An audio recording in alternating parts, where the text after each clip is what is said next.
Hello, welcome to a new edition of Cracking the Cryptic. Now today we're going to have a look at a puzzle that is it's called an aquarium puzzle, and it's a puzzle that I hadn't ever seen before until I saw video footage of it being solved in the World Cup, which happened at the World Puzzle Championship a couple of weeks ago. And in my opinion, it's a really beautiful puzzle, and a great puzzle type. So I thought it would be worth doing a video on, especially as we've got some really good footage of one of the world's best solvers, actually, Tomoya Kimura, solving the puzzle that we're going to do today in about 2 minutes 40 seconds. So those of you, and we do have a lot of expert solvers who watch the channel, that's going to be your target time for today's puzzle. For those of you who like to take it more steadily, there will be an opportunity to watch Tomoya at the end, but yeah, I'm going to talk through the logic of the solve. So having had a go at the puzzle, definitely watch the video. Now I would say that today's solve, although I've not done this puzzle before, I have seen, because I've watched the video stream, I do sort of know where the break-in is, so this isn't going to be a truly live solve from me today, but that's unavoidable. I still think it's worth having a look at the puzzle. Now, this is the Japanese team from the World Puzzle Championships. So this is a collection of the finest puzzle solvers you will see anywhere. So Tomoya is on the left there, next to Kota Morinishi, the multiple World Sudoku champion, and next to Ken Endo in the middle there, who is a puzzling genius. And in fact, we did a video a week or so ago showing his solve from the World Grand Prix final of the Tapper, and that blew my mind. You know, I've never seen speed like that from somebody solving a puzzle. Absolutely incredible. And then next is Hideaki Joe, who is also an absolutely fabulous solver. Hideaki used to be a staple competitor on the Nickly site before that defunct, and would frequently beat the world. Amazing solver, especially of things like Kukuru puzzles. And actually, if I get the chance over the next few weeks, I will show you his solve of the Japanese sums puzzle from the World Cup final, because it's worth watching. He beats the world again in that. And then finally, we've got is that Yuki there? So that's Yuki Kawabe, who actually featured as well in the World Cup finals and pushed Tomoya very close. So let's now go back to the puzzle. Where's that? That's here.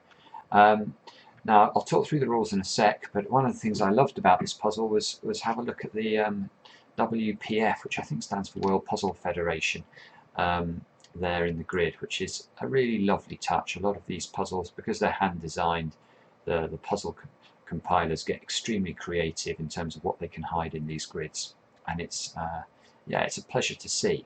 Right, so what are the rules of the aquarium? I'll put a card on the screen so you can read them as you're trying, or well, it would be difficult to do it actually in our software, but you'll have something to refer to. But we need to shade some cells so that within a region, cells that are located in the same row are either all shaded or all unshaded. When in a region a row is shaded, within the same region all cells below that row must be shaded as well. The numbers outside the grid indicate how many cells are shaded in the respective row and column, and there are regions without any shaded cell. So the thing that we need to remember here is that it does work a bit like an aquarium, in that if, for example, we decide because of logic that this square must be shaded, then everything level with it and below it must also be shaded. Just as if we'd sort of dropped water into the grid and we knew it was in this square, we would know that all of those squares must be filled, and that's where, of course, the puzzle gets its name. Right, that's enough of me. If you want to try the puzzle, just click on the link under the video, and that will take you to our webpage where you should be able to have a go. Now, I'm going to get rid of this shading at the start, because otherwise that's going to really confuse matters. And let's think about how we solve this. Now, as I say, I've not done a puzzle like this before, but because I've watched the commentary, I can't sort of unknow what I know. But I think I have an idea of how to solve this. So we've got the 6 here is the place to start, I think.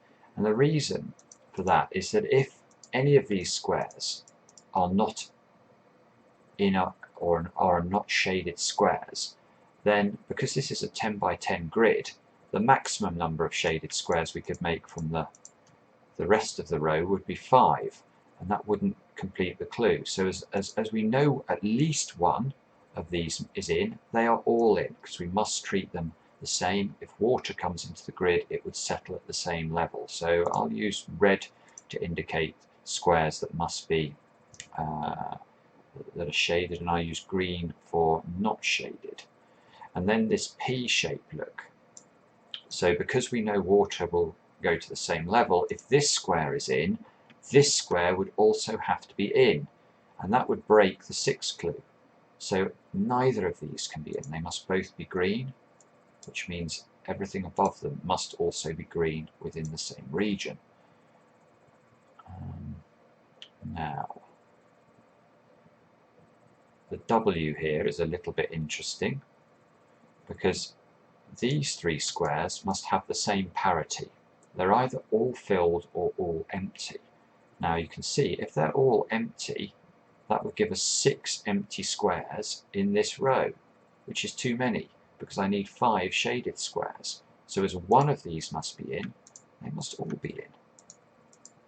I have to say, I really like this type of puzzle. I think it's really cool, and I'm very surprised that there aren't more of these online. And a quick appeal, if any of you guys know of a good source for them, I did have a look at the German site Logic Masters, but couldn't find. I found a couple, but not many. Do send them over. I really welcome having a go at them personally if they're not popular on the channel. Right, let's carry on anyway. Let's have a look at this. So this 4 clue is a little bit restricted. Obviously, if this square was in, that would give us 5 immediately, so we can't have that in. Let's take that out. The 8 clue at the bottom, similarly, if these squares are not in, if any one of them is not in, all 3 of them would not be in, and that would only make it possible to do 7. So they must all be in, which actually allows us to fill in another one of those squares. So that's green now. Still got 2 more to fill in here. 2, 3, 4, 5. What next, I wonder? 5. Well, I suppose one thing we could note is this 7 clue. Let's have a think about this 7 clue. And this is quite interesting in the context of how this row is divided up.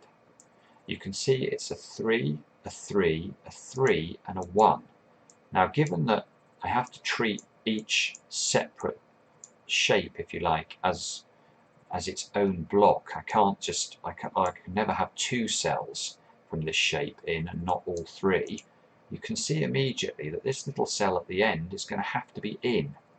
So given that's in, the cell below it must be in. And now this 4 clue at the end is getting very seriously constrained. So clearly that square can't be in. If that square's in, we'd have far too many in the column. Therefore, as soon as we get this square as green, we can mark its counterpart on the left of it green as well. Ditto for this square, this must be green. Therefore that must be green. Scan across. And this 5 now.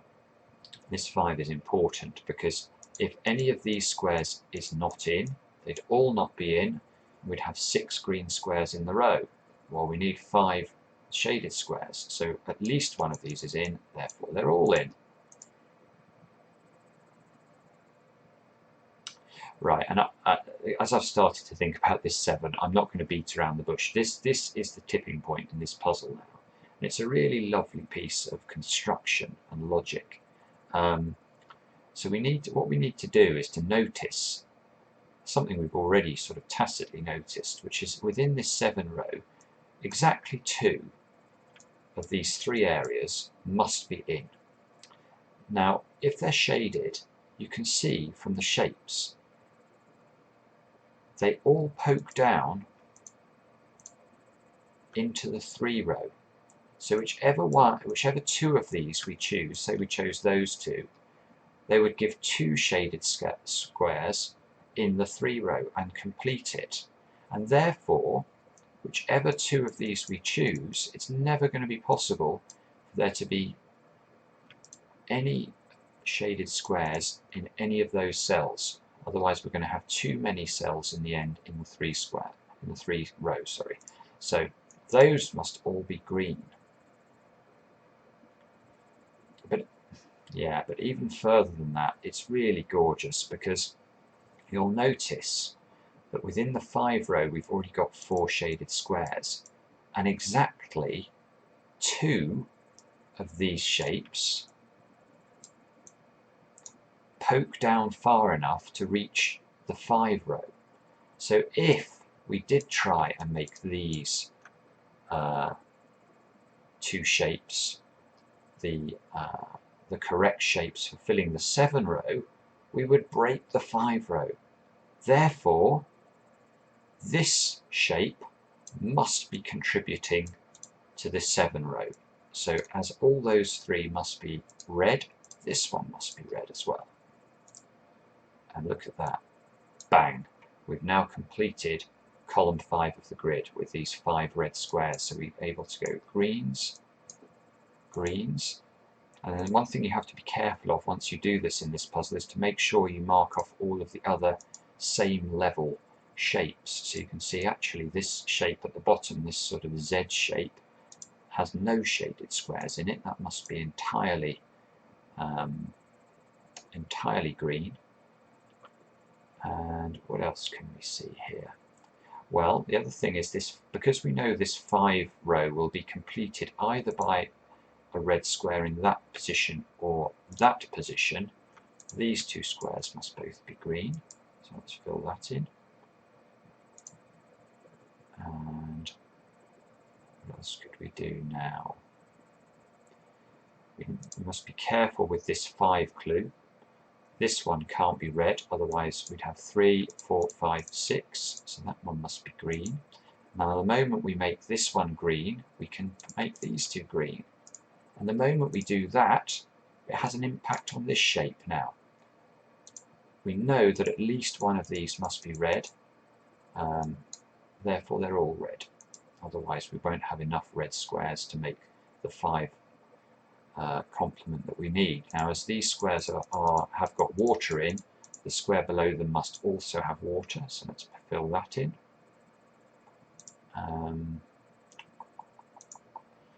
Now that's interesting as well, isn't it? Let's look at this column. We've got 6 column here. Now we've only managed to put 2 shaded squares into it, so 3, 4, 5, 6. So this square must be in. Now if this square is in, all of those squares must be in, because we must have water up to the same level, and you can see, look at that, it completes the 4 row. So all of these squares are green, therefore that must be green, as we can't have water, sort of, it's not like we have a layer of oil. And this one must be red now to complete this row. We need 5 in the row. And we've got 1, 2, 3, 4. We need 1 of these. We don't yet know which one that's going to be. We need 1 of these, which we don't, I think, understand quite how that's going to resolve itself yet. And in the 8 row, look, we've got these 2 as green, so the rest of it must all be red.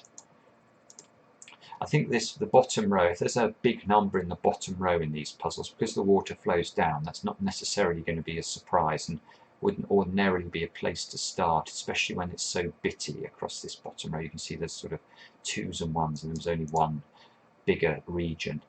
Now let's have a look and see what we could do next. Yeah, this 5 row is interesting, isn't it? Because we've got 1, 3, and a 2. Now, you can therefore, I hope it's obvious, this can never be in. If this is in, I can't make 5 from the remaining 2 shapes, given that I have to treat them as sort of 1 unit each. I can't sort of just have 2 from this one and 2 from that one. So that's not in. These 2 must both be in. Therefore that one must be in. In fact, this column must all be fixed, must be like that. That makes that one green. Now this little red one here, look what that's done. That's told us which of this shape and this shape is contributing to the 7 clue. So it must be that one. And this one is definitely not in. All of those are definitely not in. The 3 is now complete. 5 is complete. 6 is complete, so that's not in. And again, this 5 at the bottom is now forced, because the only way of making, we've got 1, so we need 4 from the remaining 3 shapes. So we must take those ones. That's not in. That must be in to complete the 6th clue, and that one therefore is out. And there we go. That's how to do an aquarium puzzle. And I'd say big fan, big fan. So do let me know what you think in the comments. Be fascinated to know if you guys enjoyed that. Now the next voice you hear will be the commentators from the World Cup, one of whom I think is Christoph Seeliger, who's a big supporter of this channel, and yeah, a superb puzzle setter. And we may even have one of his puzzles for you tomorrow. So enjoy Tomoya's solve, and yeah, I'd be interested to know if you can match his time. Thanks for watching. Where you do learn a little bit about how the 5 is going to behave from the fact that you know it's not going to be horizontal. Oh, I'm remembering that the Aquarium was one of the easiest puzzles of the entire set, so I don't think anyone can catch up with Tomoya. This is a 2-minute puzzle basically. There are very obvious starting points, a 6 in the 10 Aquarium puzzle, with an area of 5 connected cells. So he's filling the cells rapidly, and he has a very comfortable lead right now. Yeah, if this is supposed to be a 2-minute puzzle, in my last couple of experiences watching solvers, a 2-minute puzzle can end up being a 1.5-minute puzzle. So Tomoya is going to have an opportunity to leave a very small window ajar. Nothing is ever truly over, but this is very close to it.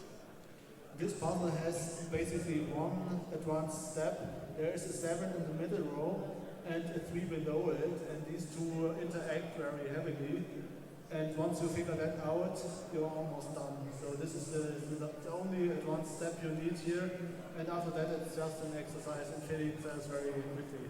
Oh yes, that row with the 7 is wonderful. You've got the 3 sets of 3 cells, and that forces the one left over to be filled, which forces the one below it, which starts you off on the 3. It's a great sequence of deductions. Yes, exactly. You need 2 of the large areas in the 7 row, and these 2 areas, whatever they are, fill the row beneath it, the 3, and so you can make work your way down.